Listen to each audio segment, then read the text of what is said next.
इससे ज्यादा आनंद कल आएगा, इससे ज्यादा आनंद परसों आएगा।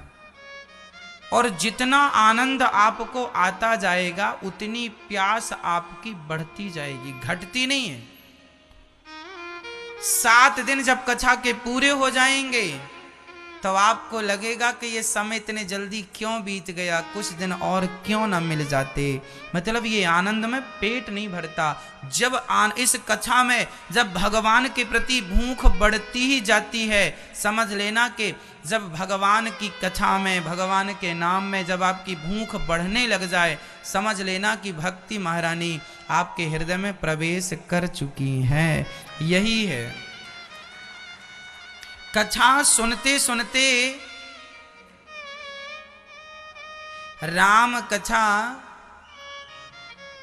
गोस्वामी तुलसीदास जी लिख रहे हैं, राम कथा जे सुनत अघाही, रस विशेष जानहा तिन नाही। जो भगवान की कथा सुनकर अघा गए मीन्स पेट भर, बस बहुत हो गई। जिसने कथा सुनकर पेट भर लिया मतलब उसने उस रस को जाना ही नहीं।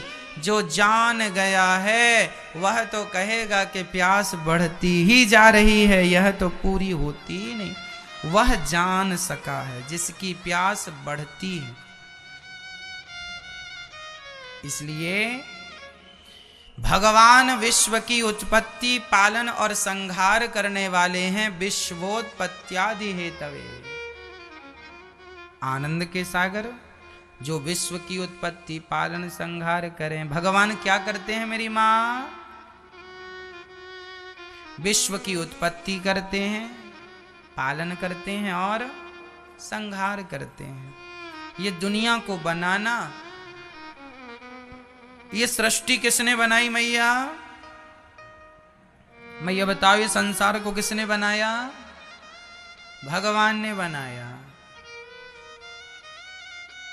ये दुनिया उत्पन्न भगवान करते हैं। फिर पालन कौन कर रहा है? भगवान। और संहार कौन करता है?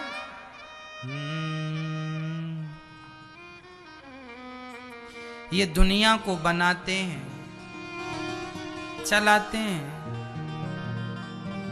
नारायण भगवान ब्रह्मा बनकर सृष्टि उत्पन्न करते हैं, विष्णु बनकर पालन करते हैं और शिव बनकर के सृष्टि का संहार करते हैं। उद्भव स्थित संहार कारणीम क्लेश हारणीम सर्वश्रेयस्करीम सीताम न तो हम राम वल्लभ। भगवान ही सृष्टि को उत्पन्न, पालन, संहार करते हैं। इसलिए हमारा कुछ भी नहीं है। आप कहती हो ना ये बेटा मेरा है, तुमने इसलिए कह दिया कि ये बेटा मेरा है क्योंकि आपने उसे 9 महीने गर्भ में रखा। लेकिन आपने तो सिर्फ गर्भ में रखा ना, उस बच्चे के अंदर प्राण किसने डाले? आंख किसने लगाई? आप तो गई नहीं थी आंख लगाने बेटे को। भगवान ने आंख लगाई, कान लगाए, सही जगह पे दिल फिट किया, हाथ पांव बनाए, सब बनाए। जब पूरा डिजाइन तैयार हो गई तो बाहर कर दिया, डिलीवरी हो गई। बस सब कुछ परमात्मा का होता है, लेकिन हम अपना मान लेते हैं। इसलिए पुत्र को अपना ना मानकर, पुत्र को जिसने बनाया उस परमात्मा को अपना मान लें और मानते रहें तो बढ़िया हो जाएगा। लेकिन हम व्यक्ति वस्तु को अपना मान लेते हैं, व्यक्ति वस्तु को देने वाले को हम अपना नहीं मान पाते। भगवान विश्व की उत्पत्ति और पालन और संहार करते हैं। ऐसे भगवान जो तापत्रय विनाशाय, सभी दुखों का नाश करते हैं। 3 प्रकार के दुख होते हैं। कौन कौन से? दैहिक, दैविक, भौतिक तापा, राम राज्य का हू नहीं व्यापा। कोई तन दुखी, कोई मन दुखी, कोई धन बिन रहते उदास। थोड़े थोड़े सब दुखी, सुखी राम के दास। कोई तन से दुखी है, कोई मन से दुखी है, कोई धन के बिना परेशान है। सुखी कौन? जो भगवान की शरण में चला गया सबसे सुखी है। इसलिए भगवान के हो जाओ, सुखी होना है। सुखदेव ऐसे भगवान को राधा कृष्ण, कृष्ण को राधा सहित कृष्ण भगवान को वयम नुमः, ऐसे भगवान को श्री कृष्णाय वयम नुमः, उन्हें नमस्कार करते हैं। सुखदेव भगवान को प्रणाम। नैमिषारण्य में 88,000 संत बैठे थे। सभी संतों के बीच में सूत जी का आगमन हुआ। सभी ने स्वागत किया। कहा महाराज कथा सुनाओ। कौन सी कथा? कह दिया भक्ति ज्ञान विराग तो विवेको वर्धते महान, माया मोह निरासश्च वैष्णवै क्रियते कथम। हमें ऐसी कथा सुनाओ कि भक्ति ज्ञान विराग, हमारी भक्ति बढ़े, ज्ञान बढ़े, वैराग्य बढ़ जाए। कथा हमें क्या बढ़ाती है मेरी माँ? भक्ति को, ज्ञान को और वैराग्य को प्रशस्त करती है हमारी भक्ति, हमारी कथा, भगवान की कथा। ऐसा कहा सौनक जी ने, कृष्ण प्राप्ति कर्म शाश्वत साधनम तद्वदाधुना। ऐसी कथा सुनाओ कि कृष्ण की प्राप्ति हो जाए। सूत जी ने कहा अब मैं तुम्हें सार सार सुनाता हूं। ये जो भागवत है देवताओं को भी बड़ी दुर्लभ है। एक बार भागवत जी को श्रवण करने के लिए राजा परीक्षित को जब सुखदेव भगवान सुना रहे थे तो एक बार स्वर्ग के राजा इंद्र भी आए थे और इंद्र ने कहा था स्वर्ग का अमृत ले लो और बदले में कथामृत आप हमें दे दो। सुखदेव जी हंसकर बोले, क्वा सुधा क्वा कथा लोके क्वा कांचा क्वा मणिर महान। स्वर्ग का अमृत कांच का टुकड़ा है, भागवत मणि है। अरे कांच का टुकड़ा लेकर अपनी मणि कौन देता है? स्वर्ग का अमृत क्या है? कांच का टुकड़ा। भागवत के सामने स्वर्ग के अमृत की भी कोई वैल्यू नहीं है। अरे जिस कथा को देवता तरसते हो वह कथा हम मनुष्यों को सहज में मिल रही है। ये भगवान की कृपा नहीं, ये भगवान की विशेष कृपा है। भगवान की विशेष कृपा है। श्री इंद्र को पता चला कि हमारे को तो नहीं सुनाया। स्वर्ग के परीक्षित का उद्धार हुआ। स्वर्ग में तराजू बांधी, एक पलड़े पर भागवत को, दूसरे पलड़े पर स्वर्ग के सुखों को रखकर तौला। भागवत का पलड़ा सर्वश्रेष्ठ था। इंद्र चरणों में गिर पड़े, भागवत को प्रणाम किया। तब भागवत से भगवान प्रकट हो गए। मैया जी ये भागवत कोई सामान्य नहीं। भगवान सतयुग त्रेता द्वापर, सतयुग में भगवान यज्ञ से प्रकट होते, कृते अध्यायते, ध्यान करने से भगवान सतयुग में प्रकट होते थे। कृते अध्यायते विष्णु त्रेतायाम यजतो, त्रेता युग में भगवान यज्ञ करने से प्रकट होते थे। द्वापर युग में बड़े वेद वेदांत के नियमावली, नियम संयम से भगवान मिलते थे। लेकिन कलयुग में केवल भागवत श्रवण करने मात्र से भगवान प्राप्त हो जाते हैं। ये प्रत्यक्षः कृष्ण एव ही, भगवान कहीं गए नहीं। जब भगवान लीला पूरी करके जाने लगे धरती छोड़कर 125 वर्ष की उम्र में, तब भगवान से कहा भक्तों ने कि प्रभु आप जा रहे हैं, हम अब आपके बिना कैसे रहेंगे? भगवान कहीं बोले मैं जा नहीं रहा। शरीर के साथ ज्यों की त्यों भगवान श्री कृष्ण इस भागवत जी में समा गए और भगवान कृष्ण ही 18,000 श्लोक बन करके हम सभी के मध्य उपस्थित हो गए। ये भागवत प्रत्यक्ष भगवान है। इसलिए भागवत से हम जो भी कहते हैं वो जरूर पूरा होता है, क्योंकि भागवत प्रत्यक्ष रूप से भगवान है। इनमें भगवान की तरह श्रद्धा, यही भगवान है। इस कली काल में गीता में लिखा है शब्द ही ब्रह्म है। इस भागवत जी का प्रत्येक शब्द कृष्ण है और हर शब्द का जो अर्थ है वह राधा है ना? तो राधा कृष्ण मई बांगमयी प्रतिमूर्ति भागवत जी है। इसलिए आप भी जीवन में बड़ी श्रद्धा से एक बार भागवत जी जरूर सुने। पूरी भागवत यूं ना सुन पाए तो इसलिए भागवत जी का मूल पाठ होता है, जैसे पोथी पाठ कहते हैं, वह ही सुन लीजिए तो 18,000 श्लोक आपके संकल्प से हो जाएंगे, तो आपका लोक परलोक सवर जाएगा। अभी 17 दिसंबर से फिर पोथी पाठ है, आप लोग जुड़ सकते हैं। प्रिय भक्तों, श्री भागवत जी में जब नारद जी महाराज ने एक बार मन दिखाया, एक बार नारद जी भागवत सुनने लग गए। नारद जी समस्त तीर्थों में गए। कहाँ कहाँ गए? एक बार नारद जी समस्त तीर्थों में भ्रमण करने के लिए गए। पुष्करम च प्रयागम च काशीम गोदावरीम तथा हरिक्षेत्रम कुरुक्षेत्रम श्रीरंगम सेतुबंधनम एवमादिषु तीर्थेषु भ्रममाणैतस्ततः। नारद जी समस्त तीर्थों में गए पर शांति ना पश्यम कुत्रमिच्छरमः मनः संतोष कार्यकम। कोई शांति का अनुभव नहीं, कहीं शांति नहीं मिली। नारद जी गृहस्थों के घर गए, वहां भी शांति नहीं। आप लोगों के घर में शांति है ना मैया? है? अच्छा, मैया आपके घर में शांति है? मैया आपके घर में शांति है? ओ मैया, शांति है?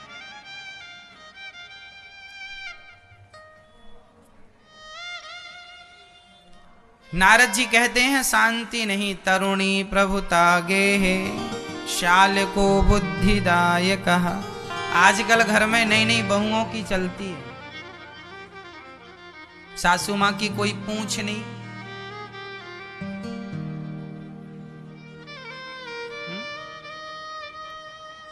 आजकल घर में नई नई बहुओं की चलती है। सास कहती है मेरी तो पूछ ही नहीं है। मैया आप लोगों की पूछ है कि नहीं? कितनी बड़ी पूछ है आपकी, है ना? हनुमान जी की तो बहुत बड़ी थी। कितनी बड़ी पूछ। एक सज्जन बोले हमसे, महाराज जी, हमने पूछा क्यों भाई आपकी पूछ है? हाँ महाराज जी हमारी तो पूछ है। कितनी बड़ी? बोले हमारी दिल्ली तक पूछ है, कहीं भी पूछ लो। आज सबसे ज्यादा झगड़ा किस बात का है? पूछ का। हमें पूछा नहीं, फलाने के घर गए थे हमें पूछा नहीं, उठने को नहीं, बैठने को नहीं, खाने को नहीं। आज झगड़ा हो जाता है इस बात पर, लोग हमें पूछा नहीं। इसलिए हनुमान जी लंका गए थे तो अपनी पूंछ में आग लगवा दी थी। आप लोग भी जितना जल्दी हो सके अपनी पूंछ में आग लगवा दो। पूंछ कौन सी? अपने अहंकार की पूंछ। कई बार व्यक्ति का जो एटीट्यूड होता है, अहंकार होता है, घमंड होता है। हम तो ये हैं, हम तो वो हैं, हम तो ये हैं। बताओ हम क्या हैं? हम कहते हैं हम ये हैं, हम वो हैं, ये हैं, वो। क्या है हम? क्या है हमारी हैसियत? कुछ भी नहीं है हम। पर बातें इतनी बड़ी बड़ी, हम ये हम वो। हमें नहीं पूछा महाराज, हमें तो बैठने को भी नहीं पूछा, हम तो धरती पे ही बैठे, हमें तो कुर्सी भी नहीं मिली।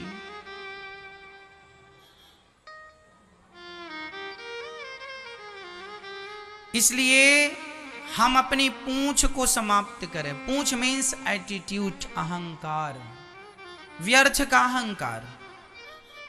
कोई अहंकार ना हो जीवन में। भगवान की भक्ति हो बस, सादगी हो बस। सास कहती है हमारी बहू पूछती नहीं है,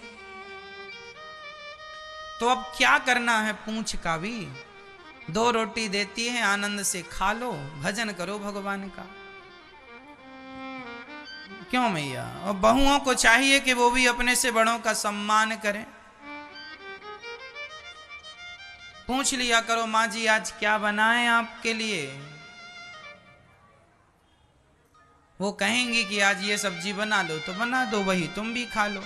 उसे लगता रहेगा बहू पूछती है। जीवन में समस्याएं तब होती हैं जब हम बड़ों का सम्मान नहीं। छोटों को चाहिए कि वो बड़ों का आदर करें, सम्मान करें, और बड़ों को चाहिए कि वो छोटों से प्यार करें। क्यों जी? ताली दोनों हाथ से बजती है। आज के जमाने में यदि बच्चों की गलतियां हैं तो बूढ़ों की भी कम गलतियां नहीं। क्यों? सही है। बच्चे यदि गलत हैं माना कि गलत, तो बूढ़े भी गलत। हाँ, कोई कम ज्यादा हो सकता है कि कोई कम है कोई ज्यादा है, पर गलतियां होती हैं दोनों की, थाली एक हाथ से तो बचती नहीं। इसलिए हम आपसे निवेदन करते हैं, बुढ़ापा जिनको सुखमय गुजारना है वो हमारी बातों को ध्यान से सुने। बुढ़ापे में कम से कम बोलने की आदत बनाओ, कम बोलो। ज्यादा बोलोगी तो बहू कहेगी बुढ़िया बोलती रहती है, फिजूल का बोलती है। ज्यादा नहीं, कम बोलो। कम बोलो और हर बात में टोका टोकी ना किया करो। बच्चे अब बड़े हो गए हैं, समझदार हो गए हैं, अपना निर्णय खुद से ले रहे हैं और ले सकते हैं, इसलिए कुछ काम उनके ढंग से उनके हिसाब से उन्हें करने दो। सही रास्ता बताना आपका धर्म है, बताइए। परंतु बच्चे कहने लग गए हैं, माँ मत बोला करो, माँ हमें मत बताया करो, हम ज्ञानी हैं, पिताजी मत कहा करो, हम समझदार हैं। मत बताओ, खुश रहो, उन्हें भी खुश रहने दो, आप भी खुश रहो, प्रेम से रोटियां खाओ, भगवान का भजन करो। ज्यादा इंटरफियर करने से, हम बात बात में टोकते रहें, रोकते रहें, हर बार परेशान हों और परेशान करें, इसमें क्या है, रिश्ते बिगड़ जाते हैं। इसलिए थोड़ा सा सब्र रखो। माँ बाप समझाते हैं बच्चों को, समझें अच्छा है, नहीं समझें अब भगवान पर छोड़ दो। जब तुम ना समझा पाओगे ना भगवान लोगों को, एक होता है गुरु, वो समझाता है, एक होती है माँ, एक होता है पिता। माँ बाप भी समझाते हैं, फिर भी बच्चे ना समझें तो फिर उन्हें समय समझाता है। कौन समझाता है? रावण को गुरु जी ने समझाया था, हनुमान जी गुरु जी थे। अंगद जी ने समझाया था रावण को, मंदोदरी ने समझाया था, सब ने समझाया, विभीषण ने समझाया, खुद राम जी ने समझाया। नहीं समझाया तो फिर समय ने समझा दिया। क्यों? इसलिए आपका कर्म है, कर्तव्य है, समझाओ बच्चों को, सही रास्ता दिखाओ, पर ना चलें तो फिर परेशान ना हो जाइए, मेरा बेटा सुनता नहीं, मेरी बहू सुनती नहीं, मत सुनने दो। अब आप भजन करो, मन बेटा बेटी से हटा लो, भगवान में लगाओ। बेटा बेटी से तुम्हारा उद्धार नहीं होगा, भगवान से तुम्हारा कल्याण होगा। नाता एक राम जी से, दूजा नाता तोड़ दे। अब समय हो गया है भगवान में मन लगाने का, अब नहीं लगाओगे तो फिर कब लगाओगे? हमें तारीख बता दो। क्यों मैया जी, मन भगवान में लगाने का समय हो गया कि नहीं? नहीं हुआ? हाँ बोलो, ना बोलो, क्या गोल गोल घुमाओ सिर। समय हो गया कि नहीं? फिर इसलिए मन भगवान में लगाओ। आप सुबह दीपक भले ना जलाएं, दोपहर को दीपक भले ना जलाएं, पर शाम को दिया जलाना पड़ा। दिया बत्ती मीन्स लाइट भी जलानी पड़ती है। सुबह बिना लाइट के भी काम हो जाता, घर में प्रकाश पर्याप्त मिल जाता। दोपहर को भी जलाने की जरूरत नहीं, पर शाम को तो जरूरत है ना। उसी प्रकार सुबह दोपहर शाम की तरह है लड़कपन, जवानी, बुढ़ापा।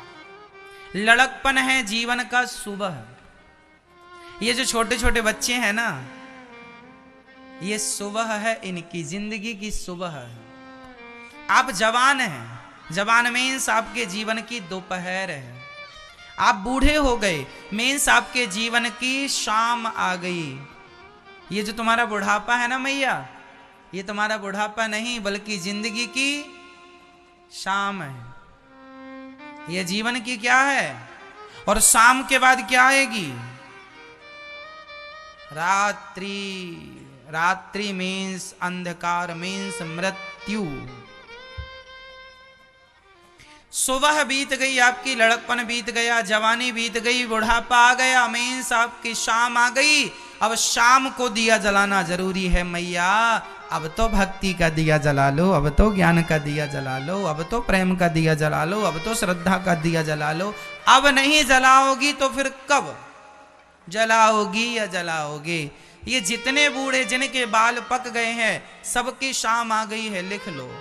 मेहंदी कितने भी तुम पोत लो, दोपहर नहीं आएगी, अब तो रात ही आएगी। बाल पक गए, मतलब जीवन की क्या आ गई, शाम आ गई। बस दिया जलाने का सही वक्त है। लड़कपन से भक्ति करो, जवानी से भक्ति करो, पर बुढ़ापे में तो कर ही लो, अब तो रात आएगी।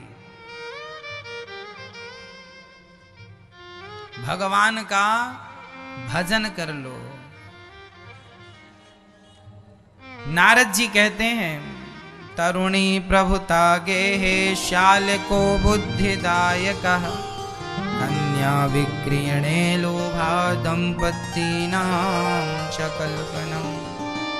आजकल ना सौदे होते हैं, रिश्ते नहीं होते, सौदे। आजकल बेटा एक दिन वो आएगा जब ठेले में 4-6 लड़के बैठेंगे और एक ठेला घुमाएगा, लड़के ले लो लड़के। ऊपर बालकनी से सास आवाज लगाएगी, भैया ये वाला कितना दिए, कितने का? बोले ये 20 लाख का। अरे थोड़ा सस्ता लगा, ये 15 लाख का है। हाँ, ये इंजीनियर है ना इसलिए 20 लाख का है। अच्छा, इससे कोई सस्ता है? हाँ, ये डॉक्टर है, 15 लाख का। अरे डॉक्टर तो ज्यादा। अरे ये नहीं, ये झोला छाप वाला है इसलिए 15 का।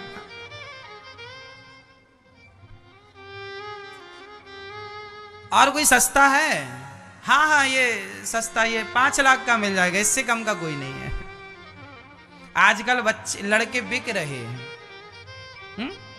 सौदा खूब हो रहा, मुंह मनमानी बोलियां। हमारी माताएं भी पीछे नहीं है इस मामले में। पुरुष लोग पैसे की बातें पुरुष लोग कर लेते हो, महिलाओं का हिसाब किताब रहता कपड़ों का।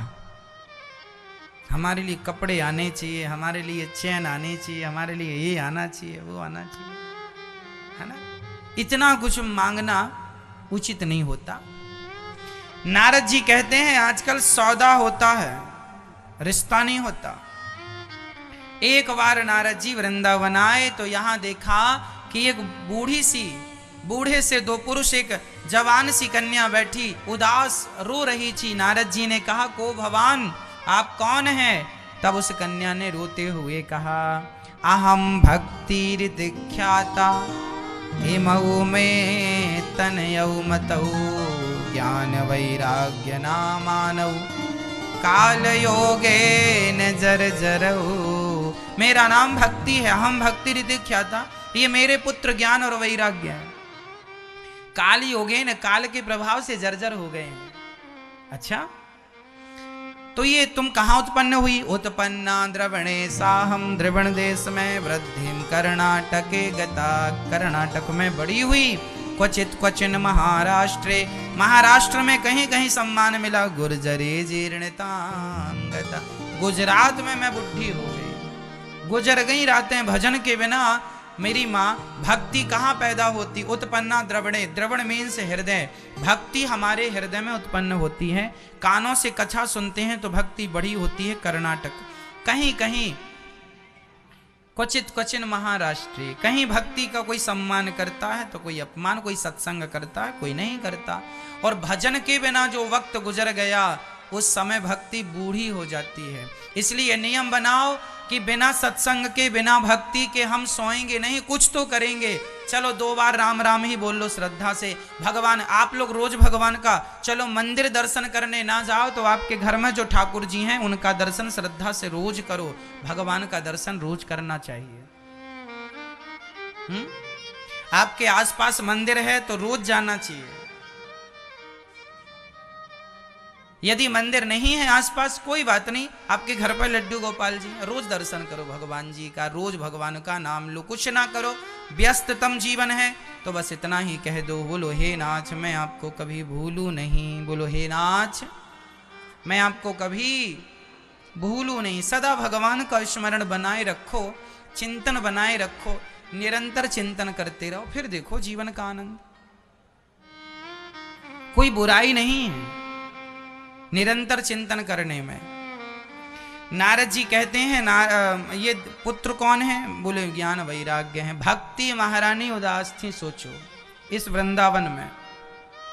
तब नारद जी बोले मैं क्या करूं? बोले महाराज जयति जगति माया यस्य कायाधवस्ते वचन रचन में कम केवलम चाकलया ध्रुव पदमपिया तो यत्कृपा तो ध्रुवोयम सकल कुशल पात्रम ब्रह्मपुत्रम नतास्मि। आपकी जय हो नारद जी, आपने ध्रुव जी का प्रहलाद जी का दुख दूर किया है, मेरा भी करो। नारद जी कहते हैं वृथा खेदय से बाले अहो चिंता तुरा कदम। तुम व्यर्थ में चिंता कर रही हो। जिस द्रौपदी ने भगवान को पुकार के अपनी रक्षा करवाई, उसी परमात्मा को तुम क्यों नहीं पुकारती? बोलो श्री कृष्ण, बोलो श्री कृष्ण, श्री कृष्ण। कुछ ना आवे तो श्री कृष्ण ही बोला करो। श्रीमन्नारायण श्रीमन्नारायण ही बोला करो। श्री सीताराम ही बोला करो। है ना मैया? श्री राम श्री कृष्ण श्री कृष्ण श्री कृष्ण। भक्ति महारानी ने नारद जी से कहा आप दुख दूर करो। तब नारद जी सत्कर्म की खोज में, आकाशवाणी हुई सत्कर्म करो तो दुख दूर होगा। नारद जी चल पड़े सत्कर्म की खोज में। बड़े बड़े संतों से पूछा, किसी ने उत्तर नहीं दिया। अंत में सनकादि मिले, सनक सनंदन सनातन सनत कुमार। ये ब्रह्मा जी के 4 पुत्र हैं सनकादि। इनसे पूछा कि क्या करें, भक्ति का दुख दूर कैसे हो? बोले भागवत सुनवाने से दुख दूर होगा। अच्छा तो कहाँ सुनवाएं? नारद जी ने कहा हमने वेद वेदांत घोषैश्च गीता पाठिर मुहुर्मुहु, बार बार गीता वेद पुराण सुनाया, दुख दूर नहीं हुआ तो भागवत से होगा। बोले हाँ, जो कोई नहीं कर सकता वो भागवत कर सकती है। भाई वेदों का पका हुआ फल तो है। सर्व वेदेतिहासानाम सारम सारम समुद्रतम, ये तो सार है। 18 पुराणों में सर्वश्रेष्ठ पुराण भागवत जी हैं। क्यों? क्योंकि इसमें 10 लक्षणों का वर्णन है। अत्र सर्गो विसर्गश्च स्थानम भूषण मूतया मनवंतरेशानु कथा निरोधो मुक्तिराश्रय। 10 लक्षण भागवत जी में। अन्य किसी पुराणों में 10 लक्षण नहीं, किसी में 8 हैं, किसी में 7 हैं, किसी में 5 हैं। इसलिए भागवत पुराण नहीं है, भागवत महापुराण है। इसलिए भागवत श्रवण करने से दुख दूर होगा। क्योंकि भगवान 18 पुराणों में भगवान कौन है? बोले भागवत ही भगवान है। प्रत्यक्षः कृष्ण एव ही।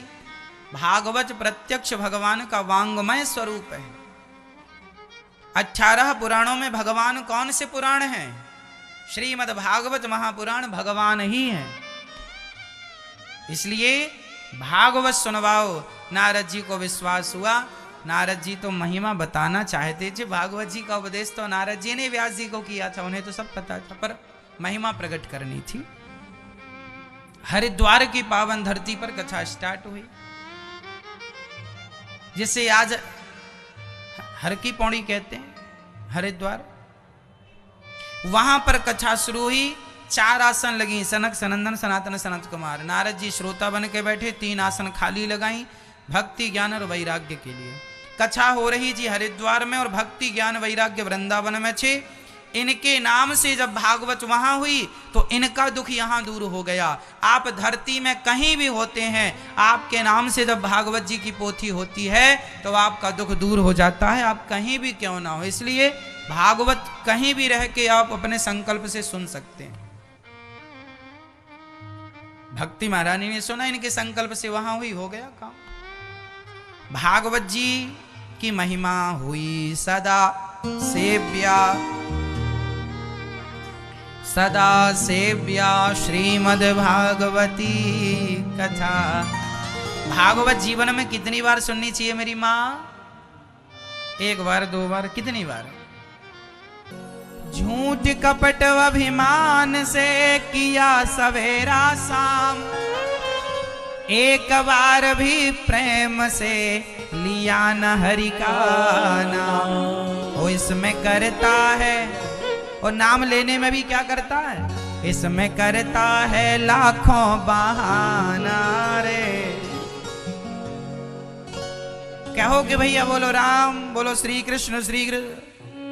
कई लोग नहीं बोलते, उन्हें बहाना लगता है। अरे महाराज और लड़ने झगड़ने को कह दो, बुराई करने को कह दो, निंदा करने को खूब मन लगा के 1 घंटे तक करेंगे, लेकिन नाम लेने को कहो 1 घंटे तक बोलो श्री कृष्ण श्री नहीं हो, इसमें करता है लाखों बहाना रे, कृष्ण प्यारे को तूने नहीं जाना रे। धन दौलत से एक दिन खाली होगा हाथ, अंत समय भगवान का भजन चलेगा साथ। वो भर ले भक्ति का दिल में खजाना रे, भर लो यही काम आएगा। जो करना है जल्द कर, क्यों बैठा है मौन, पल में प्रलय होएगी पल की जाने कौन। व्यर्थ अब तो ना जीवन गवाना रे, कृष्ण प्यारे को तूने नहीं जाना रे। कहीं न उसको ढूंढ तू, कर ले यह विश्वास, प्रेम बिंदु को देख कर आता प्रभु है पार। इससे बढ़ कर के क्या समझाना रे। बिंदु जी महाराज कह रहे हैं कि कहीं ना ढूंढो, प्रेम से उसे रोकर के पुकारो, भगवान के लिए आंसू बहाओ, उसे पुकारो, रोकर जहां से पुकारोगे वहीं आके मिलेगा, तुम्हें कहीं जाने की जरूरत नहीं। इससे ज्यादा अब इससे बढ़ कर के क्या समझाना रे। रहा दुनिया में हरदम दीवाना रे, कृष्ण प्यारे को तूने नहीं जाना रे। जान लो भैया, जान लो।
तो भक्ति महारानी कौन सा कीर्तन करती है मेरी माँ? बोल के बताओ हमें एक बार जोर से। मैया बताएंगे। मैया आप बताओ भक्ति महारानी कौन सा कीर्तन करती हैं? कोई ना बोलेगा, केवल मैया बोलेंगे। कौन सा मैया? नहीं पता? नहीं आता? लो, मैया बहुत भोली है, कुछ नहीं आता। क्या भैया? अभी तो हमने बोल के बताया ना। बोलो श्री कृष्ण। बोल ही नहीं रही थी जब हम बोल रहे थे। बोलो श्री कृष्ण। आप बोलो मेरी माँ। बोलो श्री कृष्ण। बोलो मेरी माँ। बोलो श्री कृष्ण गोविंद हरे मुरारी हे नाथ। बोलो हे नाथ नारायण वासुदेव। कोई अब आपसे पूछेगा कि भक्ति का कीर्तन कौन सा है, तो क्या बोलेंगे?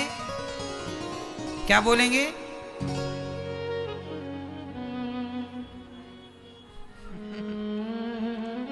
श्री कृष्ण गोविंद हरे मुरारी हे नाथ नारायण वासुदेव।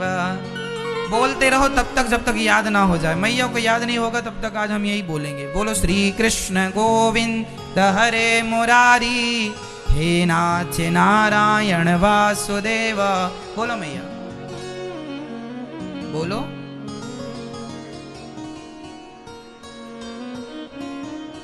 श्री कृष्ण। आप बोलिए श्री कृष्ण गोविंद हरे।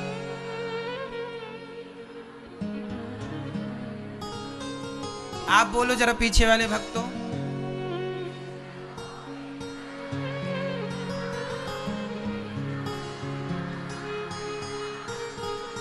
सबको याद है। मैं आप भी याद कर लेना। कल सुनेंगे हम आपसे मंच में बुला के, ठीक है? आज रात में याद कर लेना। आज सब लोग मिलके इनको कीर्तन ये वाला सिखा देना। कल मैं मंच में बुला के सुनूंगा आपसे, ठीक है मैया? नहीं याद करोगी?